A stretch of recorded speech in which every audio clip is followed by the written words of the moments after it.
On a journey to start a new life, now an unforgettable birth story. An Afghan woman giving birth aboard a U.S. evacuation plane.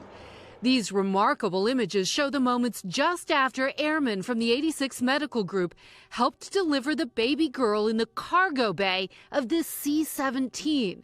The aircraft was en route to Germany from an intermediate staging base in the Middle East when the mother went into labor in midair and began experiencing complications due to low blood pressure.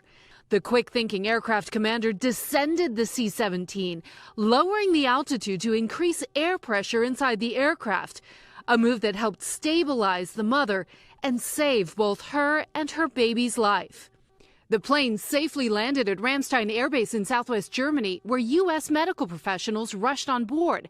Army Captain Aaron Breimer, an RN, who thought the baby had already been born, got a surprise when she arrived on board and had to perform the delivery herself.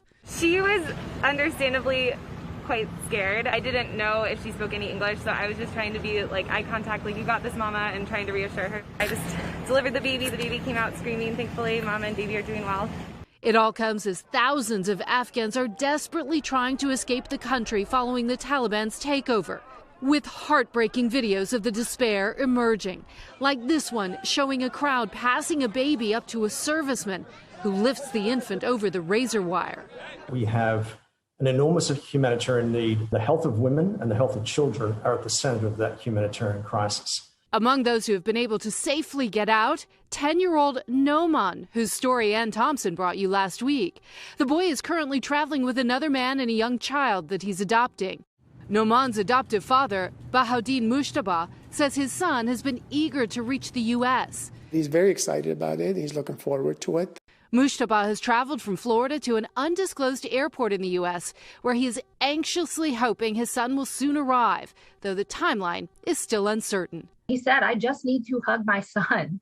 At this point, he's willing to stop his world to try to make that happen. The adoption center says everyone is feeling very thankful to know the two young boys are out safely out of Afghanistan. But there is some frustration on their part that it's been difficult to get information about their whereabouts and about when they'll actually arrive in the United States. These things are so complicated, and there's so many people moving out of the country. It's heartbreaking. It's hard to keep track. Yeah, to watch. You just reported, obviously, you got back from reporting in Afghanistan.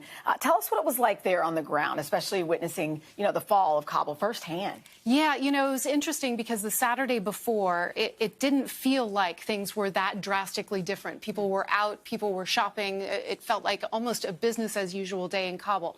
People were telling us that they were making preparations. They were starting to get very nervous. They were booking flights. They were taking out cash from the banks. But they never thought, the people we spoke to, that Kabul was going to fall in a matter of hours. I mean, like that. They thought maybe weeks, maybe days at the worst case, but not hours. At the time, you were reporting on women in Afghanistan, and the Taliban has said one message now. We're seeing images that show a much different message. What's your sense of what happens going forward? I think it's going to be really tough for women in Afghanistan, and they know that, and they've been braced for that now for months, really. Ever since that peace deal was made with the Taliban, they've been preparing themselves. They've been raising the alarm. They've been saying, look, this is not going to end well for us. And I don't think that's changed, and you're hearing that from women activists. You're seeing female journalists who feel like they're at risk, female activists who say that they're at risk.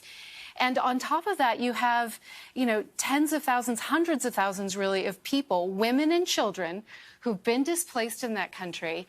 Lots of people are getting out. Lots of people are going to have to stay there. And the aid isn't getting in. And that's a real, real problem. And it seems like the airport is that sort of line of hope, where hope ends. And yeah. And it's key that, yes, of course, it's important to get people out, but it's also important to get aid into the country. Yeah. It's a difficult issue because you're dealing now with a government that is run by the Taliban. But again, 250,000 to 500,000 people displaced by fighting, and they have nothing. They don't have their homes. They don't have a way to make money. They don't have food. So much work to be done. Yeah. It's a challenge. Kelly, thank you. Hey, thanks for watching our YouTube channel. Find your favorite recipes, celebrity interviews, uplifting stories, shop our favorite deals, and so much more with the Today app. Download it now.